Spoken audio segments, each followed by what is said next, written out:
Alright, welcome back to my YouTube channel. I'm Mandy's Vlog.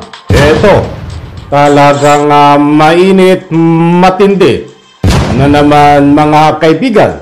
Ito ang ating tatalakayin tungkol dito sa latest update na pag-aresto ho kay Kibuloy. Kumpirmado, Sergeant at Arms nakipag-ugnayan na sa PNP Davao.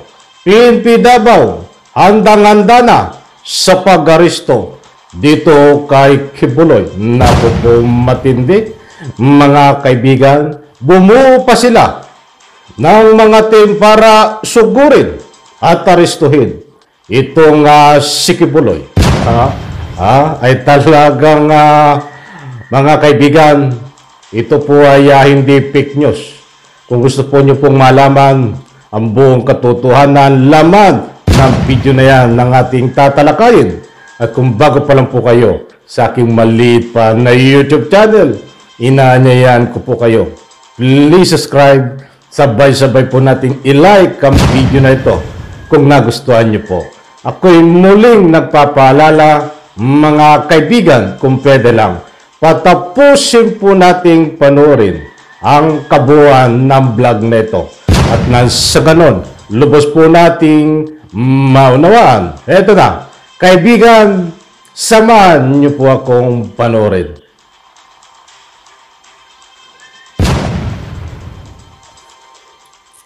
Naglabas na ng arrest warrant ang Davao City Regional Trial Court laban kay Pastor Apollo Kibuloy. Nakahanda naman daw ang Davao Police mula pa noong unang iutos ng Senado na ipadakip ang Kingdom of Jesus Christ founder. Magbabalita si Bril Montalvo.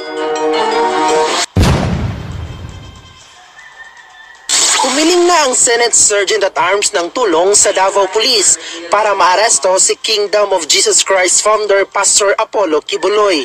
Ayon sa Police Regional Office 11, March 28 pa nila natanggap ang memorandum mula sa Camp Crame. Na-fail kasi siya mag-appear after the series of subpoena mag-attend siya sa hearing. So, kaya pinalabas yung warrant of arrest. Wala pa raw silang impormasyon kung nasaan ang pastor. Mahigpit pa rin naman ang pagbabantay sa Prayer Mountain na pag-aari nito. And we will ensure that the personnel from the office of the Senate Sergeant of Arms will be safe and secure, including Pastor Kibuloy. Kilalang malapit kina dating Pangulong Rodrigo Duterte at Vice President Sara Duterte si Kibuloy. Pero nang matanong si Mayor Sebastian Duterte tungkol dito, dili ko mag-comment, ana. Hindi ko mag-comment. Ilang trabaho, bahala sila. Kasabay niyan, naihain na sa Davao City Prosecutor's Office ang isa pang kaso ng child abuse na inirekomenda ng Department of Justice laban kay Pastor Kibuloy. Naraffle na ito sa Regional Trial Court Branch 12 sa sala ni Judge Dante Baguio. Para Meron ba tayong balita kung kamusta yung paghahanap ng mga otoridad kay Kibuloy?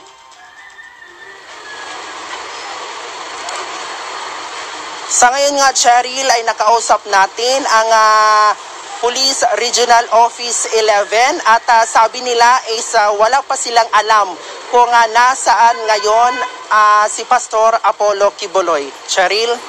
Pero nag-create ba sila ng team para maghanap at maihain nga itong arrest warrant?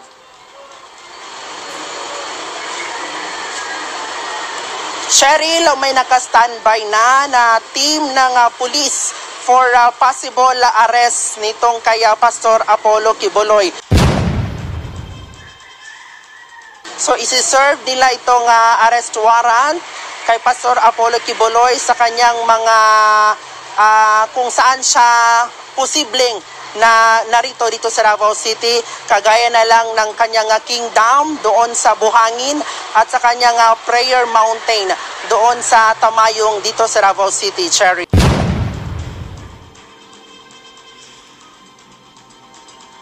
Alright, shout out at maraming salamat 1PH, Ma'am Cheryl Cousin.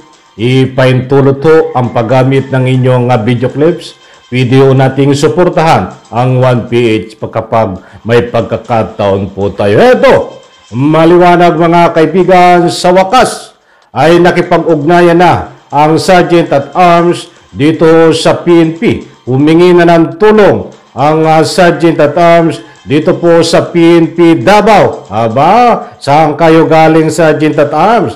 Kayo ba ay na-traffic? Bakit ngayon lang kayo nakipag-ugnayan?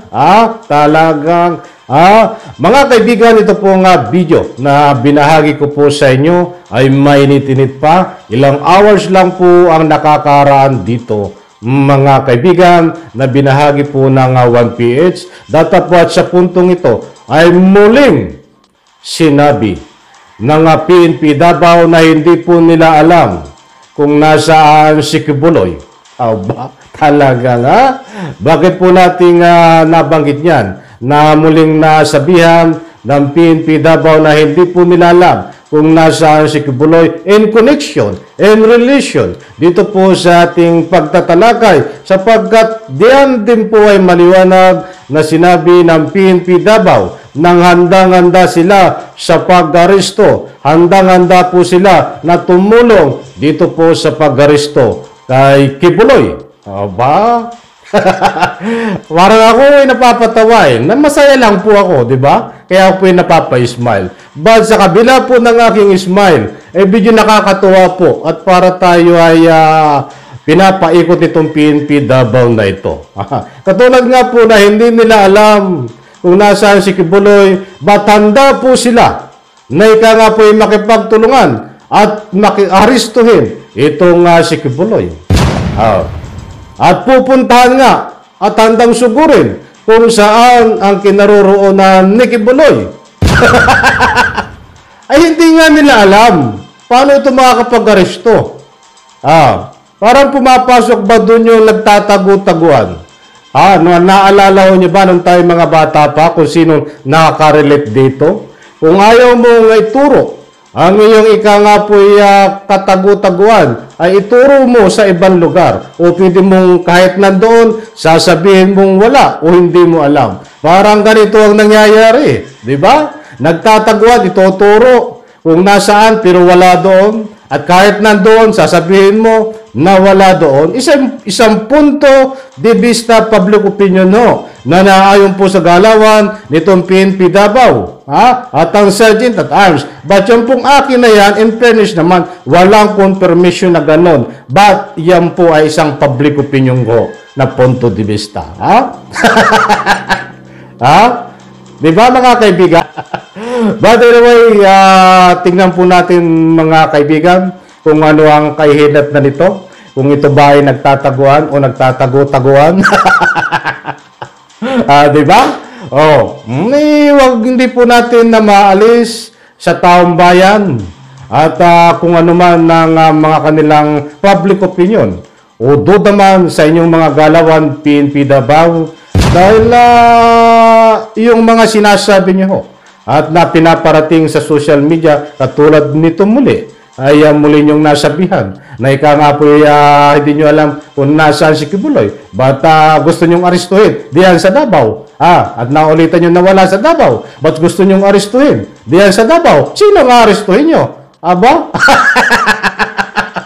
Tagu-taguan mga kaibigan at yan po na warrant of arrest na yan ay sako po ng Senado, mga kaibigan. Hindi pa po gumagana, maybe tomorrow, kung ano po ang balita dito. Sa ika nga po bagong labas na warrant of arrest na galing naman sa korte. Kumpirmado mayroon pong warrant of arrest na nilabas galing sa korte. Ito po ay dito sa kaso ng child abuse at mayroon po dito mga kuwakyos. Itong si Kibuloy, mga kaibigan. But anyway, ito pong pag-aresto sa Davao ay sa bisa ng warrant of arrest ng Senado. Kaya nandiyan po nakipag-ugnayan ang ika nga po'y Sergeant at Arms kahit huli ay magaling pa din.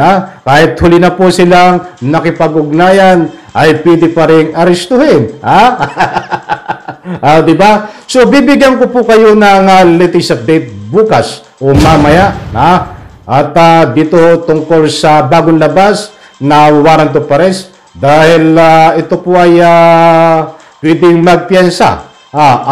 Kung ito ba ay kailan ipapatupad o pinapatupad na ngayon. Kung ito man ay pinapatupad na po ngayon o bukas ay 3 warrant of arrest na po o nag-iinagawan dito. At painunahan na lang ang ika nga po ay paghuli dito po kay Kibuloy. Mga kaibigan, naku po, matindi ho ito. Uminit ng uminit, patindi ho ng patindi ang kalagayan ho dito ni Kibuloy. Dahil mayroon pa pong isang warrant of arrest, mga kaibigan, na sinampa diyan sa Pasig na ito po ay child abuse, na Nobel recommendation po ito. Qualified child abuse, qualified trafficking, Nobel recommendation po ito. But anytime din po ito ay pwedeng lumabas ang warrant of arrest. But dito ho, sa kumpirmado na lumabas ang warrant of arrest niya diyan sa korte, ito po ay pwede siyang magpiyansa. Kaya lang paano po siya makakapagpiyansa, mga kaibigan? Ayaw nga niya magpakita. At siyempre, kung susuko siya, ay pwede siyang magpiyansa. Pansamantalang kalayan. Kasi kapag nagpensa ka with the personal, yun po ang aking pagkakaalam. Hindi pwedeng abogado lang. Kailangan ikaw ay personal na mag-appear at dumaan ka sa SOP, Standard Operating Procedure, na fingerprints, mugshot. So, paano ka pa makapagpensa kung ikaw ay ayaw nga? Dahil ito, sa maniwala po kayo sa hindi. Kung ito po man ay mahuli ng Senado at harapin niya itong piyansa po, mga kaibigan, ay pwede po itong abutan nitong paglabas ng warrant of arrest na anytime din diyan po sa Pasig na ika nga po sinampa na Nobel recommendation.